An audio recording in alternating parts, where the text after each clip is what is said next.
Hello and welcome to the card zero once again, the Fool.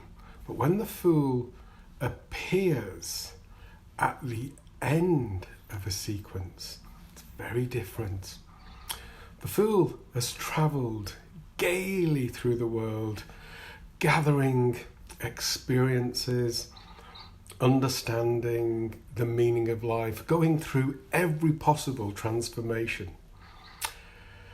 So, when the Fool began his journey, he was almost without any value. He was struggling in who he was. He was trying to find his way through the world. He had a knapsack. He was alone, perhaps even a little bit afraid. But by the time he gets to the end of his journey and has gone through the world completely and come out the other end, all that was discord and disharmony has now become full of fruitfulness, full of joy, full of harmony. Let's have a look at the Fool card. In the Sheridan deck, here we see him following a butterfly. The sun is blazing in the sky and he's about to step off a cliff edge, but the dog, yapping at him and biting at his thigh there, is stopping him from jumping off the cliff. That was at the beginning, but now he has no fear. He knows that he's immortal. He knows that he's been through everything. So the dog is no longer about that prevention. The dog here is just the fact that he's no longer alone. He has company. The butterfly is just a representation that there is a spiritual dimension and he's following his spiritual heart. The sun isn't just the sun in the sky, but is hope, transformation of everything that's difficult, becoming joyful. And the rose, the white rose that he carries, is about his innocence. So it's very similar in the Rider-Waite deck. But here, we look at the Fool and we see him arching back, setting off into the world and holding that white rose quite gaily and relaxed. But actually, let's take another point of view, the completion that he's been through, the fact that he's been through transformation. He's not arching back. He's actually taking in a deep breath and enjoying everything that he's doing because he knows he's been through all the traumas, all the difficulties of life, everything that is good, everything that is bad, everything that has been painful, everything that is joyful. And what has he learned? Actually, life is in a cycle. And he's going through the cycle again, but this time with knowledge. He still has an innocence because he's a zero.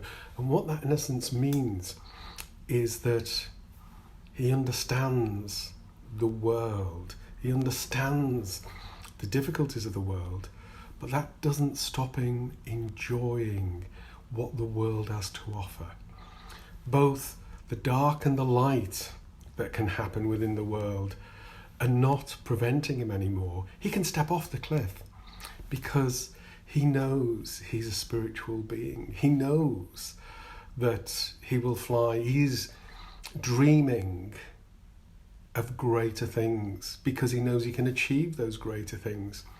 So bringing it to us, if within a tarot reading, the Fool comes at the end of a sequence, it means that you have achieved everything you need to achieve. Yes, you're starting all over again, but you're starting in a different place. You're still zero. But this time, we talk about ordinary playing cards being derived from the tarot deck. And the major arcana isn't part of ordinary playing cards, except for the Fool as the Joker. And what's that telling us? Anything is possible. So in conclusion, the Fool at the end of a sequence means anything is possible and you have the power to create anything that you desire, anything that you wish. But remember all the other things we've gone through. Remember about the moon and throwing the pebble and the ripples that come out. Remember the sun card and the fact that there's Eden behind the wall. And remember, in the world card, the rebirth and everything else that has happened from the magician, the high priestess, the empress, the emperor, and all of the major arcana of the tarot, they're all encapsulated within the Fool. There is magic there because there is magic in you, and you can achieve absolutely anything. So thank you so much for listening to this bite-sized workshop on the tarot. I will return